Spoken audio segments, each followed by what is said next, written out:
Here's the most versatile light build in New World. This is basically going to be the Emperor Zhao set, and with this set you will have magnify on it, and as you might already know, with magnify you can spec into any attribute. The highest attribute will be magnified, and so you can run any build if you have magnify on your armor. So for example, you can play healer, you can play DPS, dexterity, strength, whatever you want. If you use magnify, you can play any build.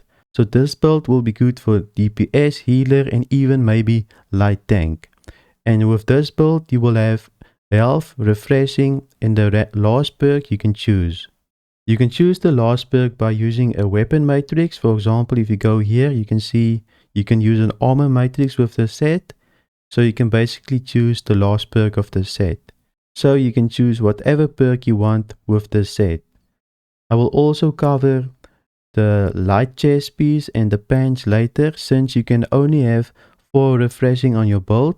And of course, if we have a full 5 set, we do not want 5 refreshing. This set you can farm in Dynasty Shipyard. It does look like it will have to be mutation level 3, so you're going to have to grind for the set and it might be difficult. But let's move on to the chest piece.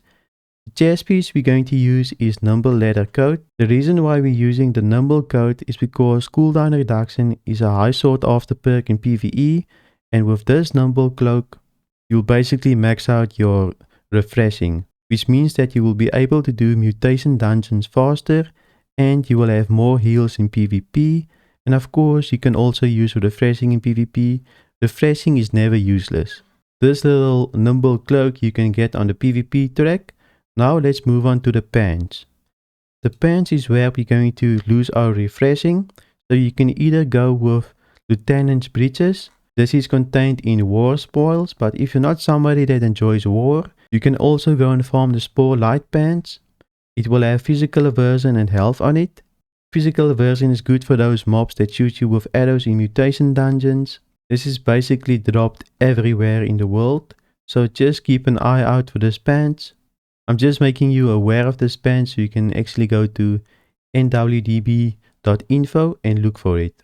Now for the amulet. I recommend you go for the Life Ring amulet since it has Divine and Health on it, which is really good, and the last perk you can also choose. And it basically dropped by Banes, and in the next patch Banes will be really easy to farm since it will only have 58,000 health. The reason why I recommend this amulet is because Banes will also drop the Life Earring, which you will also require for this build.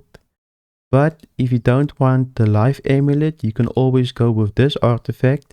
It currently doesn't have a name, but it will also have health and divine, and we're not sure what this amulet is going to do yet, but you will be able to farm it on the PvP track.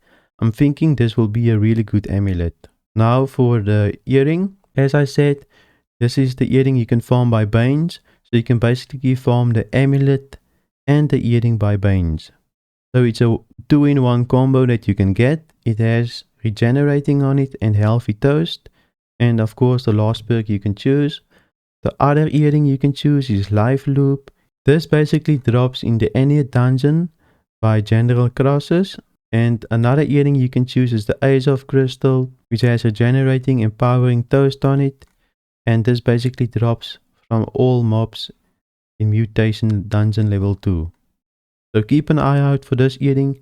You might already have it when you're somebody that enjoys mutations. Now for the ring, I would recommend either the Soul Shroud ring or the Ace of Crystal ring. The Soul Shroud ring basically drops from these 4 mobs. It also seems like it's in all the chest run areas. Or you can go for the Ace of Crystal ring. It has Hardy and Leeching on it. This basically drops also in mutation dungeons. So these 2 rings is really good since it has Hardy on it and Leeching.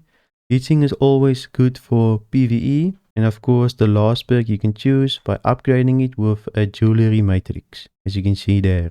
So when the expansion hit, my main goal will be to farm this set, and if Dynasty isn't mutated on release, I will basically farm the Nimble Cloak and work my way down and farm all of these little pieces one by one until Dynasty is mutated, and this will be my main goal for the expansion, to farm this set so I can have a versatile build to use in mutations and PvP.